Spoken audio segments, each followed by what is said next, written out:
नमस्कार, welcome back to my channel. तर कालपासून पुन्हा सुरुवात केलेली आहे फास्टिंग करायला, इंटरमिडिएट फास्टिंग आणि डाएट करायला. कारण की आता एप्रिल आय थिंक मेपासून मे जून जुलै आता मस्त खाल्ले पिल्ले, तर आता म्हटलं आता नको, अजून वजन वाढलं नाही आहे तेवढं, तर म्हटलं वाढायचं आता कमी करा. पण माझे काल ना पटकन असे दिसतात लगेच की वाढायला लागले, तर मला ते थोडंसं जाणवायला लागलं. तर म्हटलं नको, आता गणपती येत आहेत, आपण छान आधीच थोडंसं काळजी घेतलेली बरी. तर कालपासून सुरुवात केली आहे. तर काल दुपारी फक्त खिचडी खाल्ली होती मी, त्याच्यानंतर काही नाही खाल्लं आणि संध्याकाळी फक्त एक मिल्कशेक घेतला होता. कुठला मी घेते ते मी तुम्हाला आज दाखवेल. आणि रात्री 8 वाजल्यापासून ते आत्ता 8 वाजेपर्यंत काहीच नाही असं. तर आता जाम भूक लागली आहे, तर आता म्हटलं पटापट स्वयंपाक करते आणि जेवणाऱ्याचं वेट लूज करायचं आहे. तर चपाती टोटल मला असं वाटतं अवॉइड करायला पाहिजे. सो नो चपाती, ओनली भाकरी किंवा भात आणि हे इतकं वजन वाढत नाही. भात गरजेचं आहे थोडा शरीराला, त्यामुळे नो चपाती, ओनली भात. आता मस्त भाजी चपाती पटापट बनवणार आहे आणि जेवायला घेणार आहे.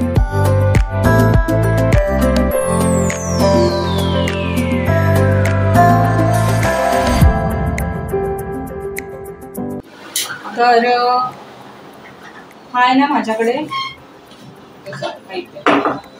तर हा माझ्याकडे दगड आहे. तुम्हाला जर माहीत असेल तर चाकूला धार लावण्यासाठीचा हा दगड आहे. तुमच्याकडे असेल की आम्ही घेऊन, म्हणजे आपण बाहेर ज्यांच्याकडे धार लावून घेतो ना त्यांच्याकडे असंच असतो, फक्त तो मोठा असतो आणि ती लोक कंटिन्यू फिरवतात, त्यामुळे छान धार लागते. पण जर तुम्हाला इन्स्टंट अशी घरच्या घरी जर धार लावून घ्यायची असेल तर हा दगड आय थिंक हार्डवेअरमध्ये मिळतो. आणि माझ्या मम्मीकडनं आणला, तर हा हार्डवेअरमध्ये मिळतो वाटतं. दगड ट्राय करा. झालं पुन्हा जरा दाखवून पुसून घ्यायचं.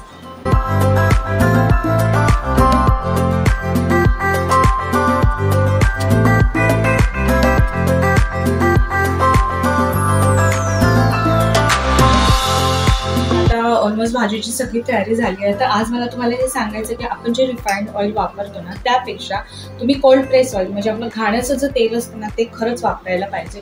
तर मी इथे वापरते तुषारचं शेंगदाण्याचं तेल वापरते. तर हे वूड प्रेस्ड ऑइल आहे आणि मेन म्हणजे तुम्हाला घरपोच डिलिव्हरी मिळून जाते.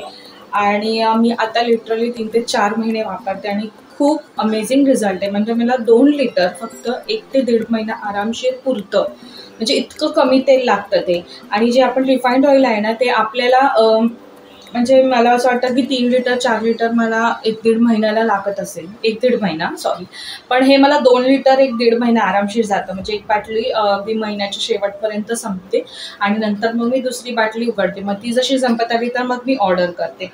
तर हे खरंच खूप छान आहे ते. आणि मी आता 4-5 महिने झालं वापरते आणि याचा खरंच खूप मस्त असा सुगंध, एकदम असा उग्र वास नाही आहे किंवा अगदीच तेलकट वगैरे असं नाही आहे, चिकट नाही आहे, चवीलाही उत्तम आहे. आणि मध्ये आता माझं हे संपलं होतं सेकंड बॉटल पण, सो मग मी रिफाइंड ऑइल पण कधी आणून ठेवते, कधी तळणं वगैरे असतं तर मी ते वापरते थोडक्यात. तर ते जेव्हा मी वापरलं तर त्या तेलाचा, आता मला इतकी ह्या तेलाची सवय झाली, तर तेल असं टाकल्या जो वास येतो ना तो लिटरली सहन होत नव्हता की नको हे कधी मला ऑर्डर मिळते असं झालं होतं.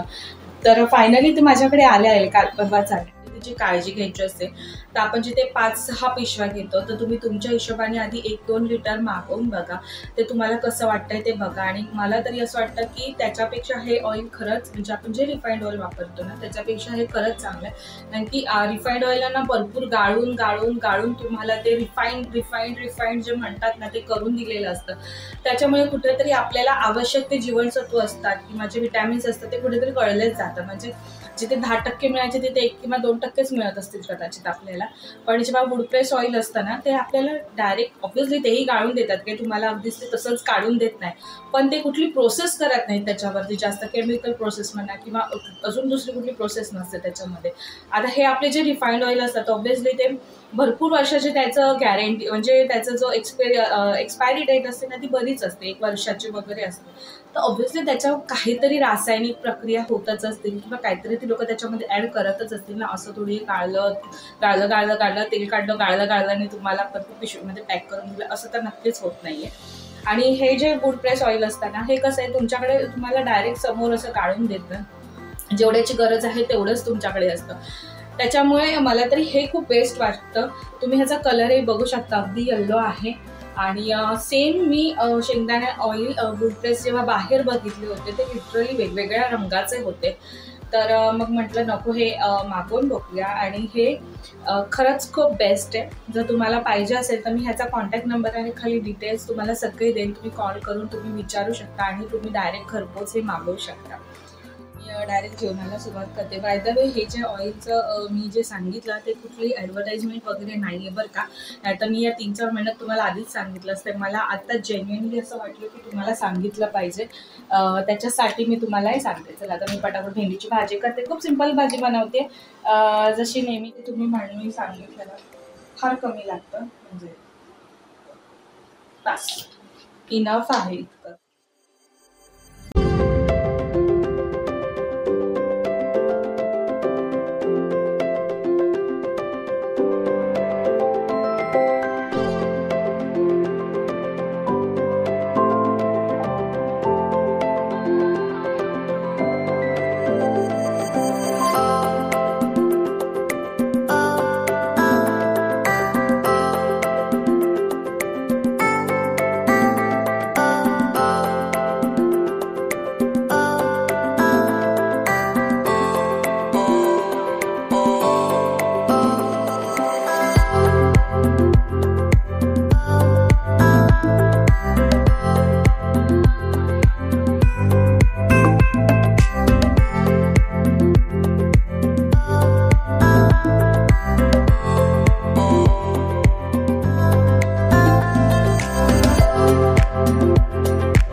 गरम गरम तूप लावलेली भाकरी आणि भाजी. आता मी जेवते. तुम्ही कोणी खातं का असं तूप बीप लावून भाकरीला वगैरे? जर खात असेल तर मला कमेंट बॉक्समध्ये काय सांगतो. Welcome back again. तर आता वाजले आहेत 5:30. आता मला आता मांडायला वगैरे सोडून आले. एक्सरसाइज करायची आहे आजपासून, म्हणजे झाले आता मी रेग्युलर करते बऱ्यापैकी. कधी कधी व्हिडिओ शूट होत नाही. त्याच्या आधी चहा, नाही की चहा, विदाऊट चहा एनर्जी अगदी लो असते माझी. तरी मला तरी असं वाटतं, कधी कधी मला दुपारी झोपून उठल्यावर इतका थकवा फील होतो, प्रचंड थकलेली असते. असं वाटतं मी काय कामं केली तरी काय नाही, इतकं मला त्रास होतो. सो आता मी चहा घेते, एक्सरसाइजला सुरुवात करते. तर कोण कोण असायचं चहा पिल्याशिवाय एक्सरसाइज करत नाही किंवा डाएट करत नाही, मला कमेंटमध्ये सांगा. बाय. तर गाईज आता एक्सरसाइज करायची वेळ आहे. तर काही ना व्हायरल झाल्यात एक्सरसाइज, जसं पोटासाठी, बेली फॅटसाठी वगैरे. तर इथे मी तुम्हाला दाखवते कुठल्या. तर त्या दोन एक्सरसाइज काय थांब जरा. तर त्या 2 एक्सरसाइज ॲक्च्युली खरंच उपयोगाला येतात, पण त्या मी खूप कमी करते, म्हणजे 20-20 वेळा वगैरे असं काहीतरी करते. तर आपण आज ते 50पासून सुरुवात करणार आहोत, 50-50 असं. तर त्या 2 कुठल्या एक्सरसाइज आहेत ते मी दाखवते आणि तुम्ही पण ते नक्की करा. त्याच्या आधी थोडंसं बाकीचं वर्कआउट पण करणार आहे.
मला आणखी मला काहीच एक्सरसाइज नाही करून दिली. तर आता संध्याकाळचे वाजले 7:30 वाजलेले आहेत.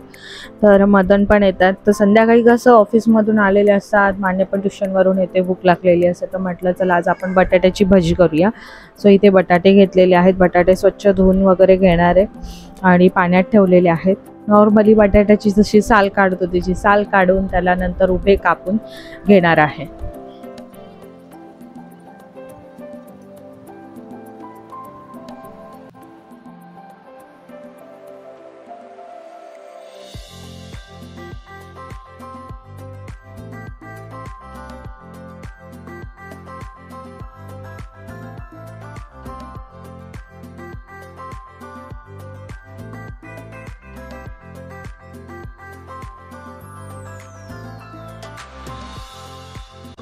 आता इथे 2-3 वेळा ज्या बटाट्याच्या आपण चकत्या केल्यात त्या धुवून घेतल्यात आणि ते पुन्हा स्वच्छ पिण्याच्या पाण्यामध्ये ठेवलेले आहेत आणि त्याच्यामध्ये मी 1 चमचाभर मीठ घातलेले आहे. म्हणजे आपण जेव्हा बटाट्याची भजी करतो ना त्या बटाटे ऑब्व्हियसली पाण्यातच ठेवावे लागतात. त्या पाण्यामध्ये 1 चमचाभर मीठ घालायचं. त्यानंतर इथे जेवढं पाहिजे तेवढं चण्याचं पीठ घेतलेलं आहे. इथे मी 2 चमचे असतं त्याप्रमाणे घेतलेले आहे. माझ्याकडे तांदळाचं पीठ नव्हतं त्यामुळे मी ते नाही वापरले. त्याच्यामध्ये थोडीशी हळद, लाल तिखट, जिरं, कोथिंबीर आणि मीठ एवढं सगळं ॲड केलं आहे आणि हवं तेवढं थोडं पाणी घालत ते छान ढवळून घेतलं. त्याचं एक मिश्रण तयार केलेलं आहे.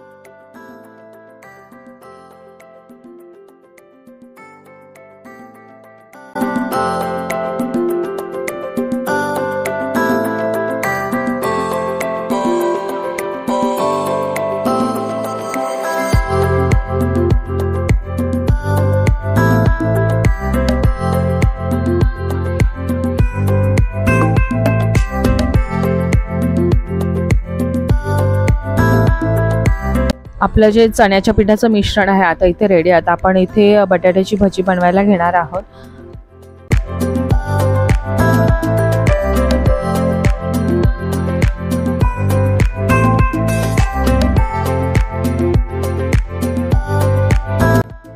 तर भजी करण्याच्या आधी ना हे जे बटाट्याचे काप असतात ना ते चांगले पाण्यातनं निथळून घ्यायचे, म्हणजे छान पिळून घ्यायचे. नाहीतर मग काय होईल, आपलं चण्याचं पीठ असतं ते पातळ होईल आणि त्याचं जे कोटिंग असतं आवरण ते होणार नाही. त्यामुळे छान आधी निथळून घ्यायचे आणि एक आहे व्यवस्थित आपण तेलामध्ये सोडायचे आहे. आणि अशा प्रकारे सगळ्या बटाट्याच्या भज्या बनवून घेतल्या आहेत. सॉरी.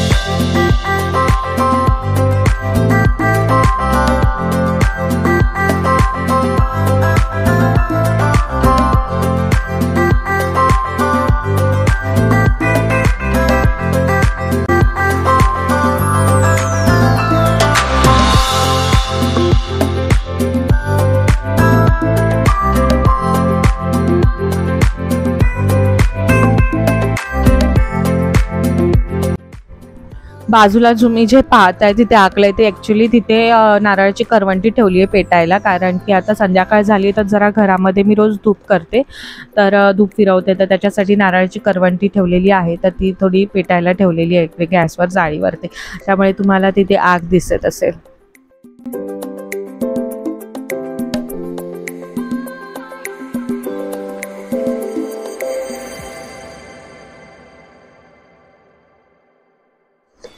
आता इथे तुम्ही पाहत असाल तर इथे नारळाची करवंटी छान पेटलेली आहे. 2-3च तुकडे टाकते ॲक्च्युली. त्याच्यामध्ये थोडासा भीमसेन कापूर असतो तो टाकायचा. आपला साधा कापूर वापरण्यापेक्षा भीमसेन कापूर वापरलेला कधीही चांगला. ॲक्च्युली संध्याकाळी धूप फिरवायचं किंवा धूप करायचं कारण आहे की घरामध्ये छान प्रसन्नता यावी किंवा निगेटिव्हिटी आहे ती दूर राहावी, छान एनर्जी फील व्हावी एवढ्यासाठी. बाकी कुठलंही असं शास्त्रीय कारण नाही. आणि सध्या पावसाळ्याचे दिवस आहेत त्याच्यामुळे ते केलेलं मला खूप बरं वाटतं त्याच्यामुळे.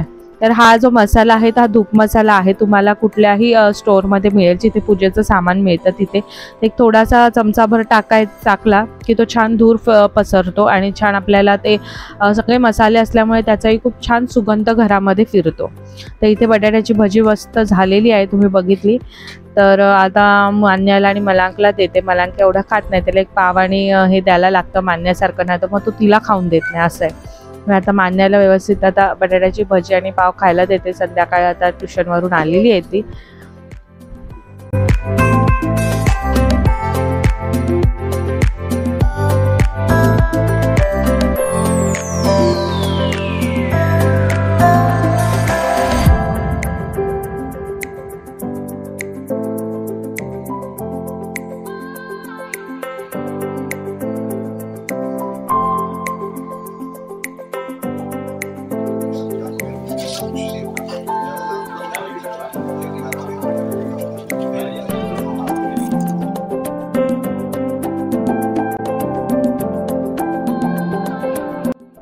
ॲक्च्युली आता संध्याकाळी 7:30-8 वाजलेले आहेत. आता भजीपाव खाते मी, पण डाएट करायचा खूप विचार करते, पण असं काय बनवल्यावर मग असं वाटतं आपण टेस्ट नाही करायचं. मग आता इथे भजीपाव आता खाल्ला आहे, तर आता उद्या सकाळी 8 वाजेपर्यंत त्याच्यापुढे काही खायचं नाही किंवा प्यायचं नाही.